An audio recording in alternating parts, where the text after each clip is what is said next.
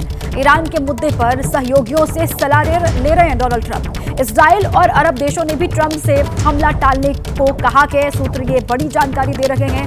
लगातार अमेरिका के संपर्क में है कतर, सऊदी अरब, ओमान और मिस्र। ईरान पर हमला ना करने का दबाव अरब देश लगातार बना रहे हैं। अरब देशों को अमेरिकी हमले से मिडिल ईस्ट में संघर्ष का डर है। अभी ट्रंप ने ईरान पर हमले को लेकर फाइनल फैसला नहीं किया है। वो मंथन अभी इस वक्त कर रहे हैं कि क्या करना है उनको। यही वजह है कि ईरान ने अपना एयर स्पेस बंद कर दिया था, लेकिन बाद में उसे खोल दिया गया। फिलहाल वॉशिंगटन और पेंटागन में इस बात पर मंथन चल रहा है कि क्या करना है। इसी पर डिफेंस एडिटर एबीपी न्यूज के नीरज राजपूत हमारे साथ जुड़ चुके हैं। नीरज, फिलहाल टाल दिया गया अमेरिका ने कि कोई हमला नहीं करना है ईरान पर। अभी मंथन कर रहे हैं ट्रंप कि उनको आगे कैसे बढ़ना है ईरान को लेकर। बिल्कुल दिखा ऐसे ही लगता है कि डोनाल्ड ट्रंप जो है और उनका जो प्रशासन है, एडमिनिस्ट्रेशन है, वो इस बात पर गहन विचार कर रहा है कि मिलिट्री एक्शन से पहले यानी अटैक करने से पहले क्या क्या ऑप्शंस उनके पास हो सकते हैं। जैसे कि आपने बताया कि इसको पूरा मिडिल ईस्ट में ही युद्ध हो सकता है, क्योंकि अमेरिका के काफी बेसेस जो है इन्हीं देशों में है, कतर में, बहरीन, जॉर्डन में, सऊदी अरेबिया में है। तो उससे क्या होगा कि वो अटैक करेंगे तो ये देश भी इसमें कहीं ना कहीं उनकी चपेट में आ सकते हैं, उनकी चपेट में आ सकते हैं। हालांकि ईरान की सेना जो है वो अमेरिकी सेना के सामने कहीं भी ठहरती नहीं है, लेकिन इसके बावजूद भी वो काउंटर अटैक जरूर कर सकते हैं, जिससे नुकसान हो सकता है और युद्ध बड़ा रूप ले सकता है। और जैसे आपने भी बताया, जो IRGC है, जो इस्लामिक रेवोल्यूशनरी गार्ड फोर्स है ईरान की, ये बेहद ही ताकतवर जो फोर्स है ईरान की। यहाँ तक कि माना जाता है कि जो उनकी आर्मी है उससे भी ज्यादा पावर्स इनके पास होती है IRGC की, जो कि इनके पास इंटेलिजेंस भी होती है और डिस्क्रीट जितने भी ऑपरेशन करने होते हैं यही करती है। जितने आतंकी संगठन है, चाहे हमास हो या फिर आपका लेबनान का हिजबुल्लाह हो, इन सबको भी यही पावर देते हैं, यही सब उनको मदद करते हैं। तो ऐसे में उनका ये बयान कि ये रूसी बर्फ साबित हो सकता है, ये और भी इशारा कर सकता है, क्योंकि अभी कुछ ऐसी अपुष्ट खबरें आई थी अनकंफर्म कि रशिया ने भी कुछ वेपन्स जो है वो ईरान को दिए होंगे। इसीलिए जो ये रजाई है IRGC की चीफ, इन्होंने जो है तुलना ट्रंप से की है, क्योंकि हिटलर से की है ट्रम्प की, कि अगर वो यहाँ पर अटैक करते हैं तो ठीक वैसे ही यहाँ होगा जैसा कि हिटलर का हुआ था रशिया में हुआ सेकेंड वर्ल्ड वॉर में, ऐसे ही यहाँ पर होगा। जी। तो इनके पास में रशिया पे भी मदद इनको मिल रही है। बिल्कुल ठीक है। अब अरब देशों की चिंता भी कि मिडिल ईस्ट में संघर्ष हो सकता है अगर अमेरिका ईरान पर अटैक करता है, लेकिन देखना होगा क्योंकि ट्रंप का कोई भरोसा है नहीं। नीरज, शुक्रिया आपका पूरी जानकारी के लिए। इसी बीच एक और बड़ी खबर है, ईरान पर हमले में अमेरिका की मदद नहीं करेगा पाकिस्तान। ये बड़ी जानकारी सामने आ रही है। ईरान अमेरिका तनाव पर पाकिस्तान विदेश मंत्रालय की ओर से कहा गया है ईरान पर हमले के लिए अपनी जगह का इस्तेमाल नहीं होने देंगे। पाकिस्तान की ओर से यह बयान दिया गया है। अब ये बड़ी खबर है, अमेरिका की मदद नहीं करेगा पाकिस्तान ईरान पर हमले को लेकर। ये पाकिस्तानी विदेश मंत्रालय की ओर से बयान दिया गया है ईरान अमेरिका तनाव को लेकर, और ये कहा गया है कि ईरान पर हमले के लिए अगर अमेरिका ईरान पर हमला करता है तो अपनी जगह का इस्तेमाल पाकिस्तान नहीं होने देगा। ये विदेश मंत्रालय की ओर से बड़ा बयान दिया गया है पाकिस्तान के।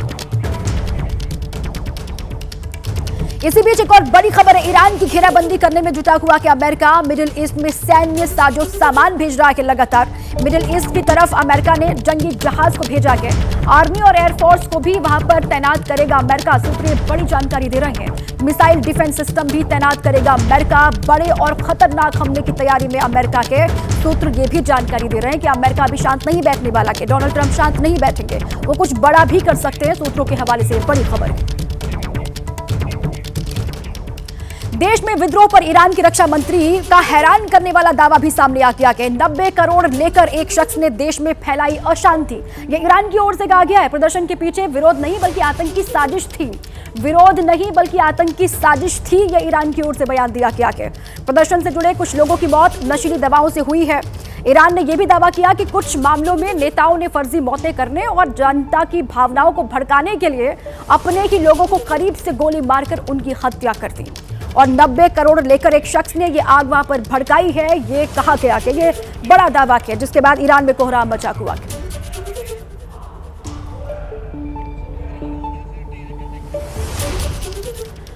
ईरान में खमेनी के खिलाफ हो रहे प्रदर्शन की आग लगातार बढ़ती जा रही है और ईरानी मूल के इजराइल भी सड़कों पर आकर ईरान की मौजूदा सत्ता को ललकारने में लगातार लगे हुए हैं। जिसकी एक बड़ी तस्वीर उस वक्त सामने आई जब ईरानी मूल के हजारों इजरायलियों ने ईरान में प्रदर्शनकारियों के सपोर्ट में रैली निकाली। इस रैली में ईरान के पुराने झंडे लहराए गए और रैली में आए लोग ईरानी क्राउन प्रिंस रजा पहलवी के पोस्टर पकड़े दिखाई दी। ईरानी मूल के इजरायली लोग अब खुलकर ईरान में आजादी की मांग कर रहे हैं, जिनकी कोशिश अब खामेनेई को सत्ता से उखाड़ निर्वासित ईरानी युवराज रजा पहलवी को गद्दी पर बिठाने की है। बता दें कि ईरान में यह प्रदर्शन 28 दिसंबर को ईरानी रियाल मुद्रा के पतन के विरोध में शुरू हुए थे और अब ईरान के तकरीबन हर शहर में ये प्रदर्शन हो रहे हैं। अब तक हुए इन हिंसक प्रदर्शन और सैन्य कार्रवाई में 2586 लोग मारे जा चुके हैं। इस वक्त एक बड़ी खबर मिल रही है, ईरान को लेकर अमेरिका ने भी बड़ा दावा किया है। ईरान में 800 फांसियों को रोका गया है, ये व्हाइट हाउस की ओर से कहा गया है। ईरान के हालात पर ट्रंप की बारीकी से नजर है। राष्ट्रपति ट्रंप के सामने सभी विकल्प अभी भी खुले हुए हैं और वहां पर 800 फांसियों को रोका के अमेरिका ने यह दावा व्हाइट हाउस की ओर से किया गया है। The president and his team have communicated to the Iranian regime that if the killing continues, there will be grave consequences. And the president understands today that 800 executions that were scheduled and supposed to take place yesterday were halted. And so the president and his team are closely monitoring this situation, and all options remain on the table for the president. Netanyahu